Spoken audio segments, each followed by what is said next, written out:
அஸ்ஸலாமு அலைக்கும் வரஹ்மத்துல்லாஹி வபரகாத்துஹு. எண்ணத்திற்கு தகுந்த பலன். அல்லாஹுடைய தூதர் ஸல்லல்லாஹு அலைஹி வஸல்லம் அவர்கள் கூறினார்கள், எனது அடியான் ஒரு நன்மை புரிய நினைத்து விட்டாலோ அதை செய்யாவிட்டாலும் கூட அவருக்கு ஒரு நன்மையை எழுதுங்கள் என்று கூறினான். அவர் அந்த நன்மையை செய்துவிட்டால் அதை அவருக்கு 10 நன்மைகளில் இருந்து 700 நன்மைகளாக எழுதுங்கள் என்று அல்லாஹ் வானவர்களிடம் கூறுவதாக அல்லாஹுடைய தூதர் ஸல்லல்லாஹு அலைஹி வஸல்லம் அவர்கள் குறிப்பிட்ட இந்த செய்தி ஸஹீஹுல் புகாரியிலே அபூ ஹுரைரா ரலியல்லாஹு அன்ஹு அவர்கள் மூலமாக அறிவிக்கப்பட்டு 7501 என்ற எண்ணிலே பதிவு செய்யப்பட்டிருக்கிறது. ஒரு அடியான் உயர்வாக எண்ணி எத்தனையோ சின்னஞ்சிறிய நற்காரியங்கள் செய்வதுண்டு. அந்த நற்காரியங்கள் மனிதனுக்கு தன் இரட்சகரிடமிருந்து மகத்தான நன்மைகளை பெற்று தந்து விடுகிறது. ஒரு அடியான் எத்தனையோ பெரிய நற்காரியங்களை செய்கிறான்.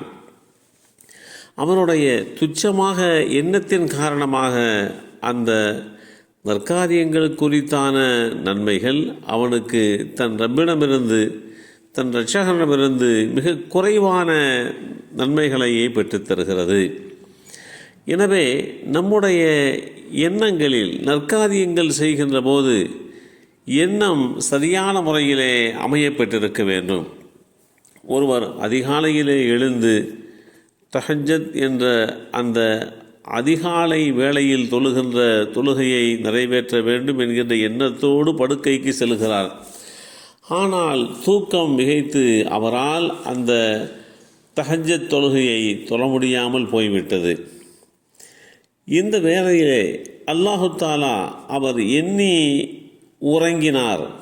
அந்த அடிப்படையிலே அவருடைய எண்ணத்திற்கு தகுந்தாற் போல் தொழுததாக அவருக்கு நன்மைகள் எழுதப்படுகிறது. அவர் உறங்கிய அந்த உறக்கம் அவருக்கு சதக்காவாக ஆகிவிடுகிறது என்றெல்லாம் குறிப்பிட்ட செய்திகளையும் நபிமொழி தொகுப்புகள் தெளிவுபடுத்தி காட்டுகிறது. அல்லாஹுடைய தூதர் ஸல்லல்லாஹு அலைஹி வஸல்லம் அவர்கள் எந்த ஒரு சாதாரண நன்மைகளையும் அற்பமாக நீங்கள் கருதாதீர்கள் என்று சொல்லித் தருவார். அந்த அடிப்படையிலே அல்லாஹ்வுக்கு சுப்ஹானஹு தஆலா அடியார்களுக்கு நன்மைகள் வழங்குகின்ற போது ஒரு விசுவாசம் கொண்டவர் அவர் எப்படி தன் வாழ்க்கையிலே நன்மைகளை சேகரித்து கொள்ள முடியுமோ அதற்குண்டான வழிமுறைகளை இஸ்லாம் எடுத்து சொல்லியிருக்கிறது. எவர் ஒருவர் ஒரு நன்மையை செய்கிறாரோ அவருக்கு அதுபோல் 10 மடங்கு நன்மை உண்டு. எவர் ஒருவர் ஒரு தீமையை செய்கிறாரோ அவருக்கு அந்த தீமையை போன்ற அளவுடைய தண்டனை கொடுக்கப்படுவார். அவர்கள் அநியாயம் செய்யப்படவும் மாட்டார்கள் என்று குறிப்பிடுகின்ற இந்த செய்தியையும் வேதமறை குர்ஆன் நமக்கு தெளிவுபடுத்தி காட்டுகின்றது. அப்துல்லாஹ் இப்னு அப்பாஸ் ரலியல்லாஹு அன்ஹுமா அவர்கள் அறிவித்தார்கள், அல்லாஹ் கூறியதாக நபி ஸல்லல்லாஹு அலைஹி வஸல்லம் அவர்கள் கூறினார்கள், அல்லாஹ் நன்மைகளையும் தீமைகளையும் அவை இன்னென்னவை என நிர்ணயித்து எழுதிவிட்டான். பிறகு அதனை விவரித்தான்.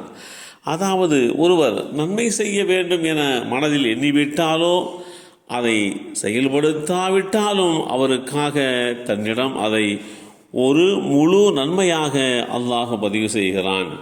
அதை அவர் எண்ணியதும் செயல்படுத்தியும் விட்டால், அவர் எண்ணியதோடு சேர்த்து அதை செயல்படுத்தியும் விட்டால் அந்த ஒரு நன்மையை தம்மிடம் 10 நன்மைகளாக 700 மடங்காக இன்னும் அதிகமாக அல்லாஹ் பதிவு செய்கிறான். ஆனால் ஒருவர் ஒரு தீமை செய்ய எண்ணி அல்லாஹ்வுக்கு பயந்து அதை செய்யாமல் விட்டுவிட்டால் அதற்காக அவருக்கு தன்னிடம் ஒரு முழு நன்மையை அல்லாஹ் எழுதுகிறான். எண்ணியபடி அந்த தீமையை அவர் செய்துவிட்டாலோ அதற்காக ஒரே ஒரு தீமையை மாத்திரம்தான் எழுதுகிறான் என்கின்ற இத்தகைய செய்திகளையெல்லாம் நாம் பார்க்கின்ற போது நாம் எந்த நல்ல எண்ணத்தோடு இந்த உலகத்தில் வாழ்கிறோமோ அதற்கு தகுந்தாற்போல் உண்டான நிலைப்பாடுகளை அல்லாஹ் உருவாக்கி தருகிறான். எல்லாம் வல்ல அல்லாஹு தஆலா அப்படிப்பட்ட நல்லடியார்களாக நம்மையும் நம் சந்ததிகளையும் ஆக்கி வைப்பானாக. அஸ்ஸலாமு அலைக்கும் வரஹ்மத்துல்லாஹி வபரகாத்துஹு.